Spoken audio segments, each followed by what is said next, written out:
Hello guys, back again with the Arasta channel, and this time, as always, we will be back to talk about the best Donghua series. And of course, it is SwallowedStar. In the previous episode, we were shown Luo Feng, Hong, and Lishan leaving the Earth. And then, the three of them improved their bloodlines with the Bloodline Evolution Potion given by the Virtual Universe Company. Luo Feng and others had already become external members of the company. Assisted by Iogu and Tian Nan, the five finally arrived at a planet where they would take an assessment test in the World of Thunder, which was a world made by a figure who had reached the level of a sector lord. This test will also be very dangerous for every warrior who participates. Then, how was the journey of Luo Feng and his partner able to complete the exam? To find out, rather than getting curious, then without further delay, we will go straight to the storyline.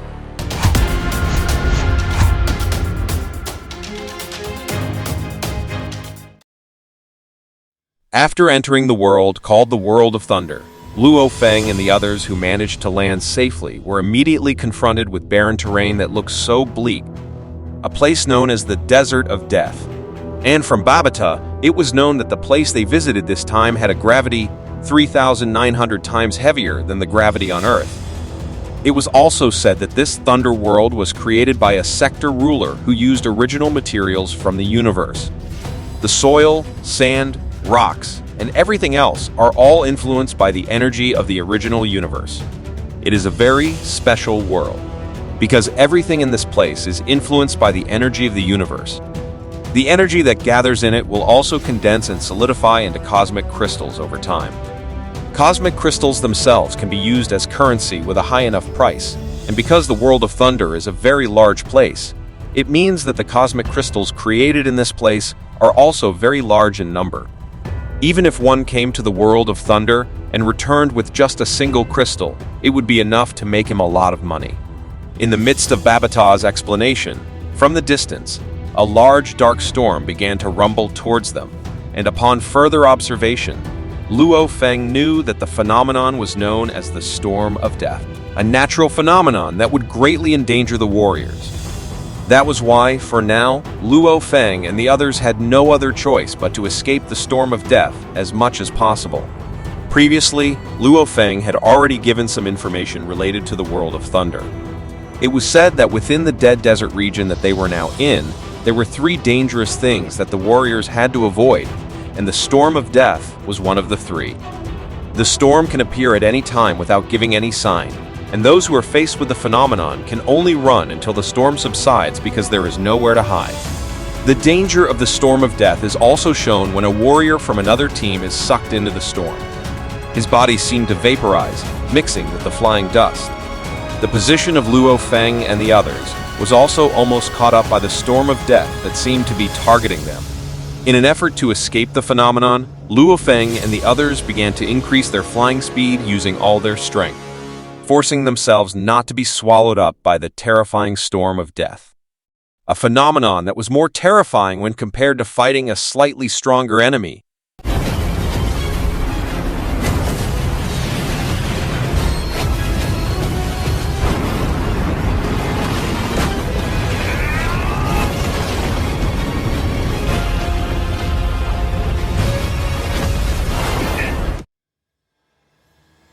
After desperately trying, Luo Feng and the others finally managed to escape the Storm of Death that had vanished from sight. The existence of the Storm of Death made the Thunder God feel goosebumps after feeling how great its horror was.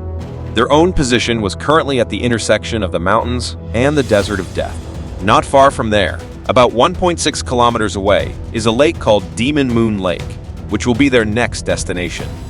Because it was in this place that they could find the one-horned iron rhinoceros whose materials were needed to be able to complete the assessment test. Luo Feng and his team agreed to go to the Moon Demon Lake immediately after resting for a while.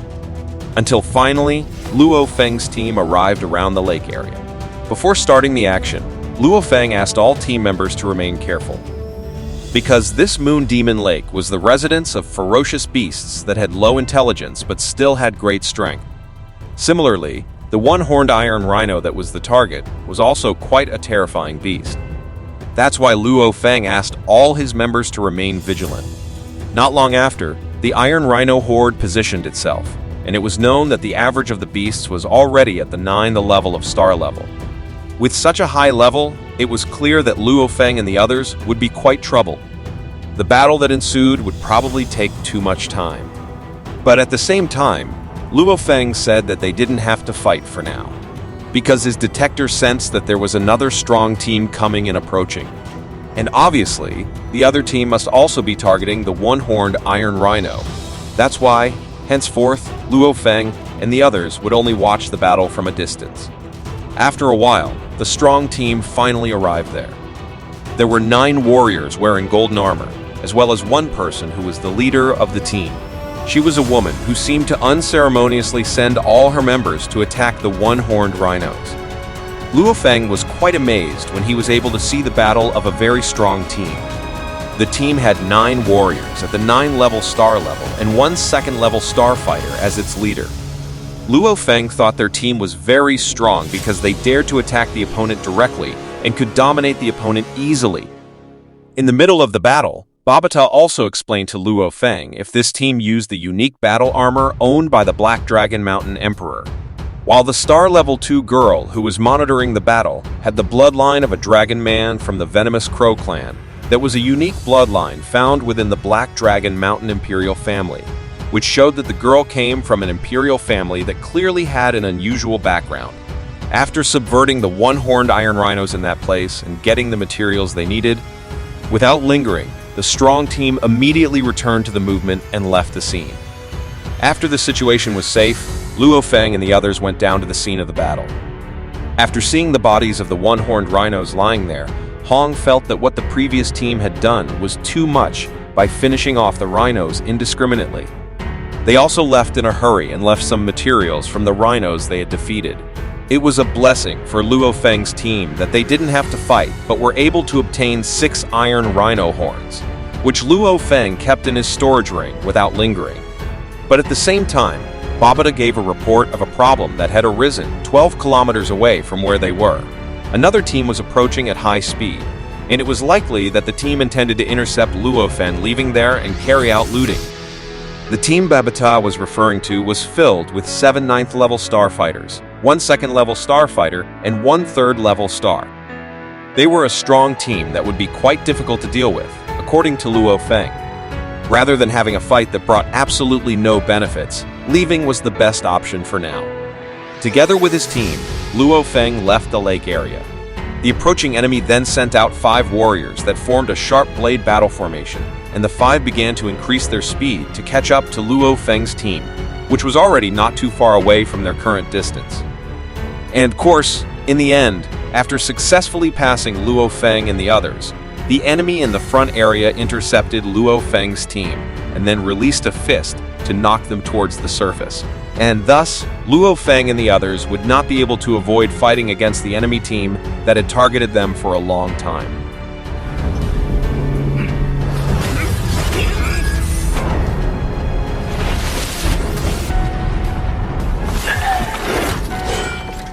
Here, the raid leader underestimated Luo Feng's team, which consisted of only 2 9-level star warriors, and the rest were still at the early stages of star. It was a very weak team, according to the opposing leader, Qiyu.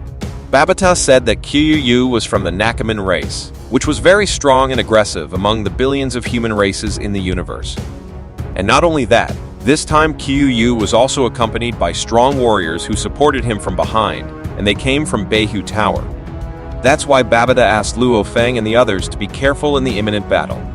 Qiyu here conveyed his intentions by promising to let Luo Feng's entire team live as long as they handed over all the rhino horns that Luo Feng's team had already obtained.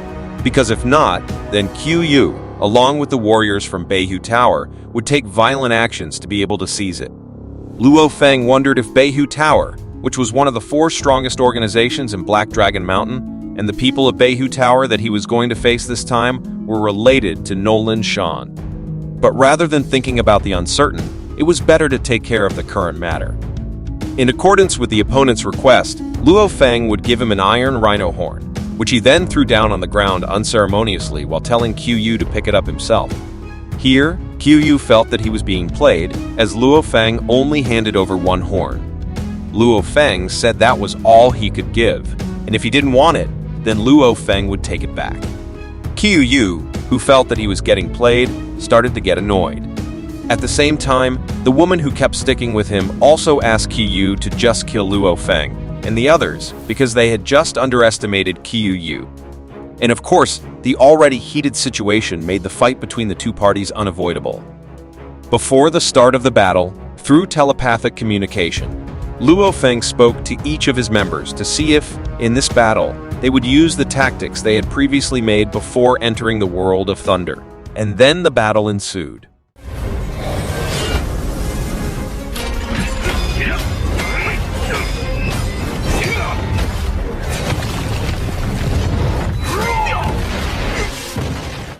After the clash between the two, Qiuyu's side looked more favored in terms of strength. Qiuyu, who saw the course of the battle, felt that victory on his side was certain. But when Luo Feng's team was under siege, that's when the prepared tactics were executed. When the opponent entered the attack range, Hong and Li Shen activated the domain, which was used to pin the bodies of 5 opponents in the center of the domain. Meanwhile, as an execution, Luo Feng took out a red copper shard weapon and gave it to Aogu. And then, using his mental strength, Aogu could easily pierce the heads of the opponents who were sandwiched between the domains and could not escape anywhere.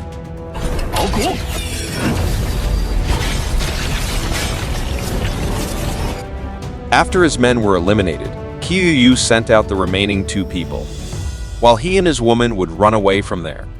And of course, just like before, the bodies of the 2 opponents could be easily penetrated by the red copper shard's lesion attack.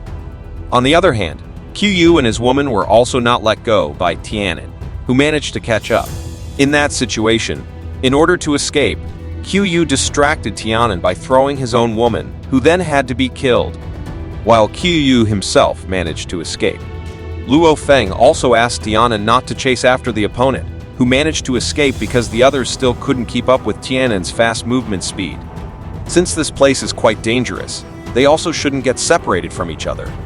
Since Aogu was the strongest in terms of mental strength in this team, Luo Feng would also allow Aogu to keep the red copper pecan during the assessment test this time, using it when it was necessary.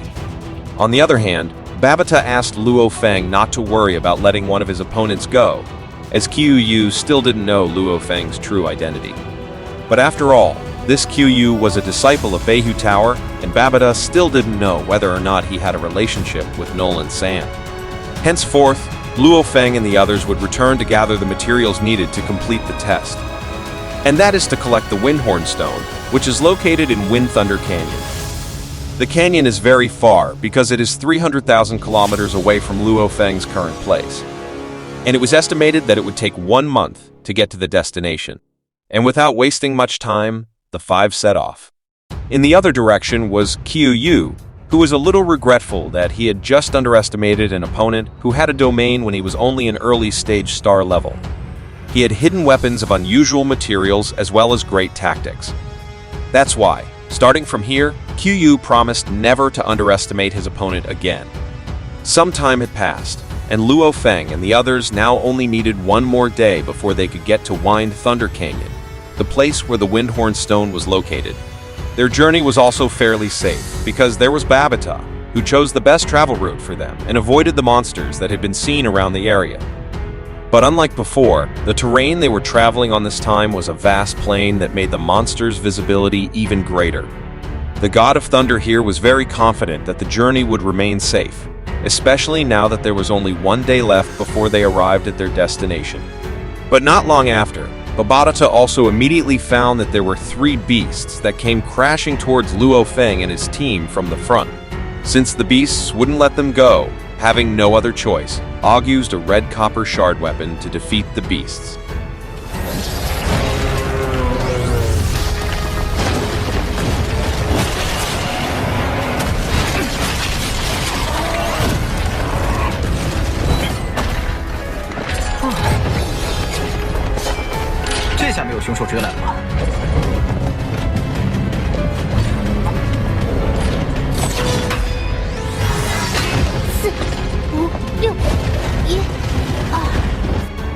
But in fact, it was only the beginning of a terrifying battle, because soon after, hundreds of beasts appeared in large numbers.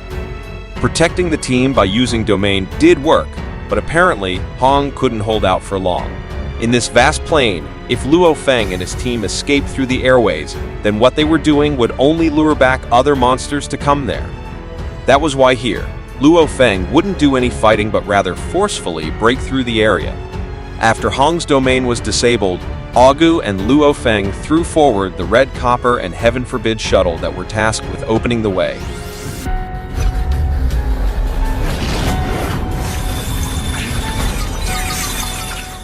This situation was very troublesome, as their movements were always blocked by a large number of beasts that would not allow them to leave. Luo Feng and the others had also received several times the siege of the monster beasts.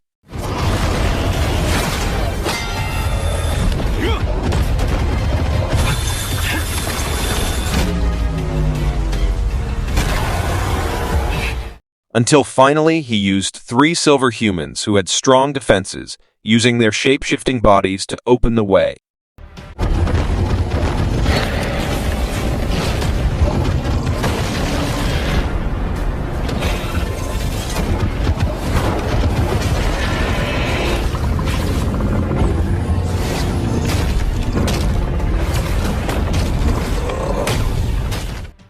After successfully escaping from the hundreds of monsters laying siege, the Thunder God concluded that the current situation should be safe.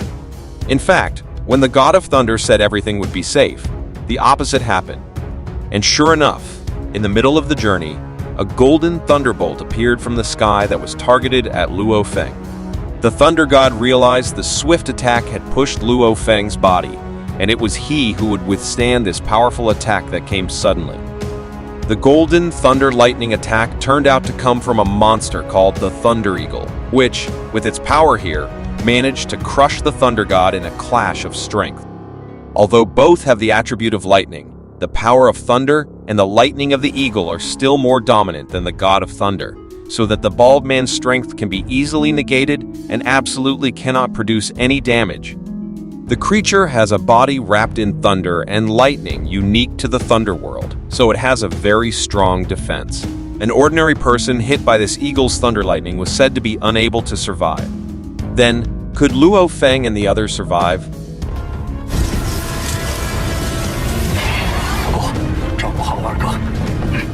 This time, Augu was asked to take care of the Thunder God, who was experiencing heavy injuries due to the Thunder Eagle attack, while the rest will try to conquer the unique creature whose body is surrounded by thunder. The Thunder Eagle here looks quite smart, unlike the previous one-horned rhinos, because after receiving attacks from Luo Feng and Hong, the creature preferred to attack Tianan, who was the strongest among the 3. And then the fight took place in the air with only Hong and Luo Feng for a moment.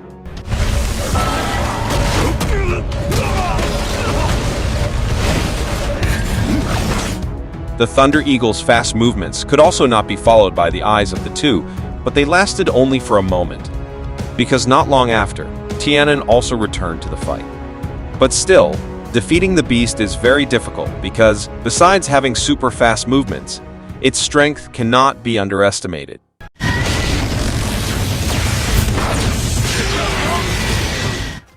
Hong and Luo Feng still survived the opponent's attack, because both of them had armor covered by rubbed cloud rattan, in contrast to Tianan, who would be in a dangerous position because he did not have qualified armor to withstand the opponent's attack.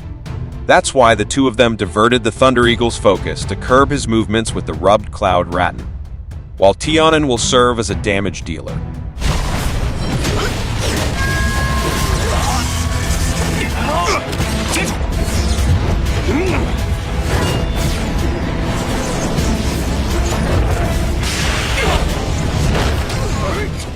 Trying to carry out a cooperative attack, Hong formed a domain above the sky, intending to get the Thunder Eagle into it, assisted by rubbed cloud rattan, as well as the drill mode of Luo Feng's Heaven Forbid shuttle. But unfortunately, before the creature could be trapped inside, the rampaging Thunder Eagle unleashed its yellow lightning power on Luo Feng, Hong, and Tianan, then pushed them forcibly towards the ground.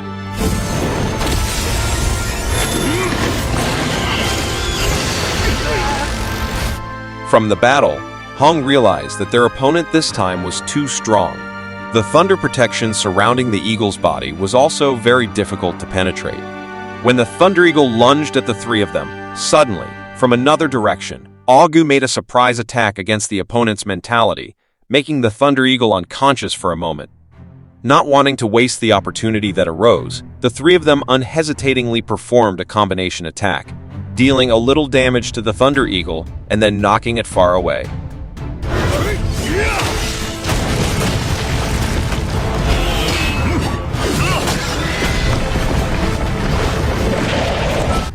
And of course, such an attack still could not completely subvert a creature of such caliber as the Thunder Eagle, which soon rose again.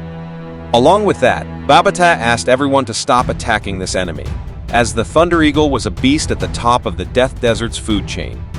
It had a high level of powerful attacks and defenses that Luo Feng and the others could not penetrate using ordinary means. It also had a high level of patience when hunting. After locking onto a target that was considered prey, the Thunder Eagle could stay silent for up to several months just to make sure that it could actually get the target. Luo Feng here asked if what made the gap in the previous battle was Augu's mental strength, and Augu confirmed it. Although it still hadn't made the creature fall, the Thunder God felt a little satisfied that his team had managed to make the Thunder Eagle suffer a little, just like he felt at that time. The battle against the Thunder Eagle seemed to be unable to continue for now because, previously, Augu had made a surprise attack. And now, the opponent was already on guard, which meant that Augu's mental attack would not be able to work a second time. According to Hong, their position is also quite dangerous now. Because if their guard loosened just a little, then the Thunder Eagle would immediately seize the moment to make an attack. This was what convinced Luo Feng's team that they should retreat now. Of course, without lingering, they went in the other direction away from the Thunder Eagle that seemed to be trying to catch up. In the end, they managed to escape and enter a cave in the desert area.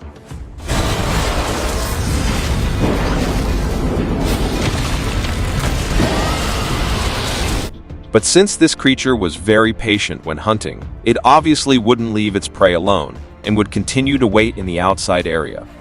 In order to restore the Thunder God's injured condition, Luo Feng gave water to the creature, and after consuming it, the Thunder God would be back to its prime the next day. Luo Feng also asked everyone to stay alert that night and to create an opening that could be exploited by the opponent. Because Luo Feng had an idea that might be able to solve the problem they were having, he had to enter the virtual space that night to do some training. And of course, while the others would stand guard, Luo Feng would enter the virtual space so that his idea could be carried out. He would learn the second technique of the secret soul seal method passed down by Huyan Bo. When Luo Feng had the chance, he often studied the secret method. And for now, he had already fully understood the concept and essence of the first technique, the soul seal method. So now he will learn the second technique.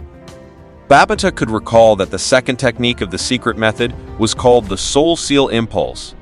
It was a mental ability that had been developed from the first technique.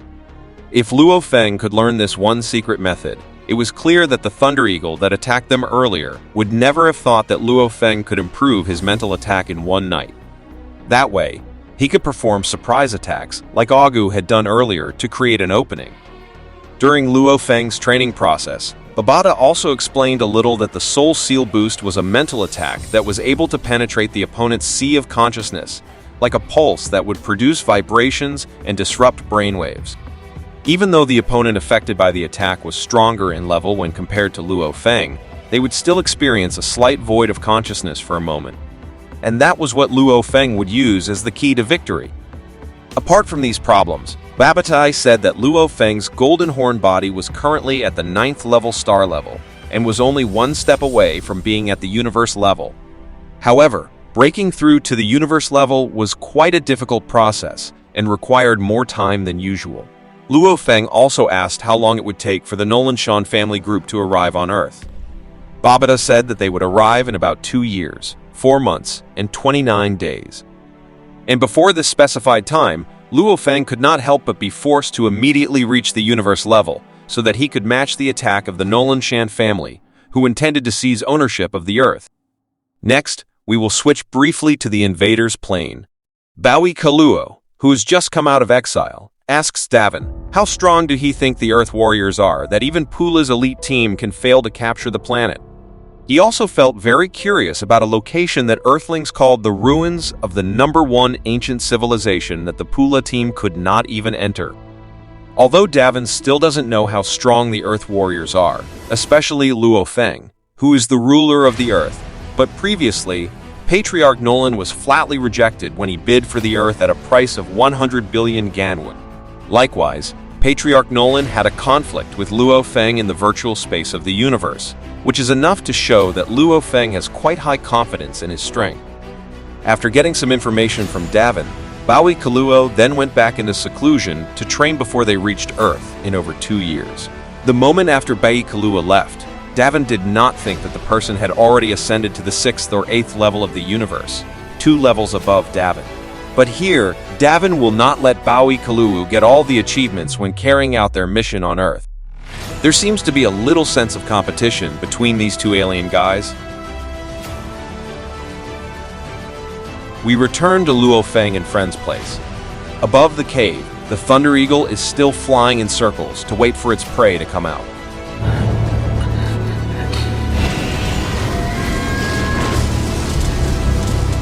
Until finally, Luo Feng's training process was completed, right when the sun was shining again. But I don't think this is the sun. It's a different solar system. Let's call it a shining star. The wounds received by the Thunder God earlier have now also almost recovered. So the counterattack plan that Luo Feng's team would launch would begin immediately. Right when the 5 of them came out, the Thunder Eagle, now above the sky, immediately focused its gaze towards the prey that it had been waiting to catch for a long time. While Augu and Tianan would remain on the surface, getting ready to make an attack, Luo Feng here advanced alone, flying towards the Thunder Eagle that was flying and swooping down at high speed. When the position between the two was almost close, that's when Luo Feng used the Soul Seal technique, attacking the sea of consciousness of the opponent, who seemed to be losing consciousness.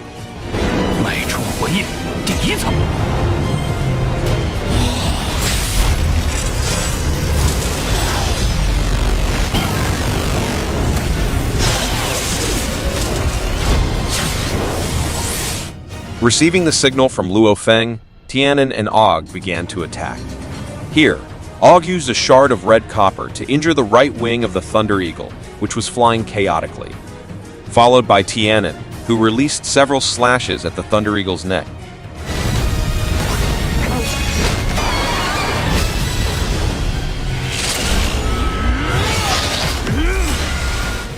Of course, the plan made by Luo Feng managed to deal considerable damage to the Thunder Eagle, which began to whimper in pain until it finally exploded. After resolving this one issue, the Thunder God praised Luo Feng for continuing to progress. And since he didn't want to fall behind with his third brother, the Thunder God here suggested that they would then immediately set off towards Wind Thunder Canyon. After recovering, the God of Thunder could no longer wait to move his muscles again. When Luo Feng and the others had almost arrived at Wind Thunder Canyon, they could already feel the unpleasant atmosphere and scenery, because Wind Thunder Canyon was the most dangerous location in this Thunder world. Before they all went deeper into the canyon, they discovered something dangerous about the place. The wind blowing there is said to be more dangerous than the worst storm that has ever occurred on Earth. This place has a wind pressure of 20,000 pascals, and that is enough to tear people's bodies apart, even though they still haven't reached the source point. Hong was worried that even universe-level figures would find it difficult to brave the gusts of wind pressure when they went further into the canyon. Along with that, Babata appeared and said that before they brave the wind pressure, Luo Feng's team should first think of a way to deal with the other team, which was also already around there. After seeing the results of Babata's transfer, Luo Feng did not expect that there were so many warriors who had gathered at several points. Babata explained that Wind Thunder Canyon was filled with the top 5 members of the Black Dragon Mountain Empire. They tended to operate in groups in dangerous areas, and here Babata asked Luo Feng's team to attack enemies that were seen moving alone. The group of people from the Black Dragon Mountain Empire that were there clearly outnumbered the teams from other organizations. They were also official warriors who worked directly under the Empire. Their strength was said to be higher when compared to Beihu Tower or any other strongest organization, especially a team called the Imperial Martial Experts. As they were thinking about how to get out of the problem here, the Thunder God detected the presence of a person who, from the looks of it, was most likely from the Imperial Martial Arts team. Here, Babata suggested that Luo Feng's team not cross paths with those people, for example, like the team led by the woman from Black Dragon Mountain that they had seen earlier. After seeing that there was a team and there was a person who looked like the leader, Luo Feng and friends moved away from the location, looking for the safest route when entering further into Wind Thunder Canyon. Halfway through, Luo Feng could feel that there was a shrill sound of wind, which seemed to enter a small room opening. That was the place that Luo Feng and the others would use as they moved around and explored the canyon area while hiding their presence.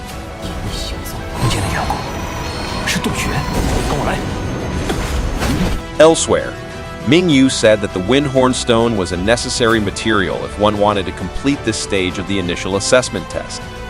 And they could obtain the material in Wind Thunder Canyon, which made this dangerous location even more dangerous, as warriors would gather and battle each other for the material. In terms of numbers, the Black Dragon Mountain Empire's martial team clearly had a huge advantage. Apart from them, there were also warriors from 4 other major organizations, each in a different place. And in that situation, it would be very dangerous for warriors who didn't belong to any organization, such as Luo Feng's team. This was what made Ming Yu even more curious about how Luo Feng and his team would do in such an unfavorable situation for them. At this time, Luo Feng and his team had already entered the rocky area of the canyon and were moving while covering their presence. And in the middle of the journey, the Thunder God asked, why didn't Luo Feng just join the warriors of the Black Dragon Mountain Empire? Considering Luo Feng himself is already a citizen of the Black Dragon Mountain Empire, that wouldn't be possible, said Babata. But don't join them. Joining one of the 4 major organizations is already difficult, especially since they had previously had a conflict with one of the members of that organization, the Bai Hu Tower or White Tiger Tower, which Nolan was also affiliated with.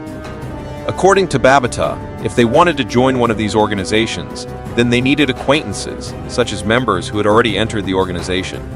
Here, the Thunder God briefly recalled that Gaia and Hook, who were now inside the Thunder Realm, were members of the Belong City organization.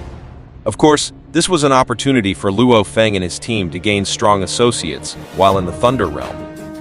After they contacted Hook and Gaia, the two said that Luo Feng and the others would be welcomed by the Belong City organization. But they had to fulfill some procedures first before they could join. And then they would meet in a mountain range north of Wind Thunder Canyon, a safe place for them to meet, while searching for the necessary Windhorn Stones. Joining Gaia and Hook to collect Windhorns was a good plan, but now the problem was that the distance between the two sides was too great, and there were too many people from other teams that they had to pass through if they wanted to meet each other. There was also strong wind pressure that further complicated their journey. So will Luo Feng and his team be able to meet up with Gaia and Hook without any problems? To find out, we have to wait for next week, guys, because this is the end of this episode of SwallowedStar. Thank you to those of you who have watched until the end, and as usual, the final word from me, bye.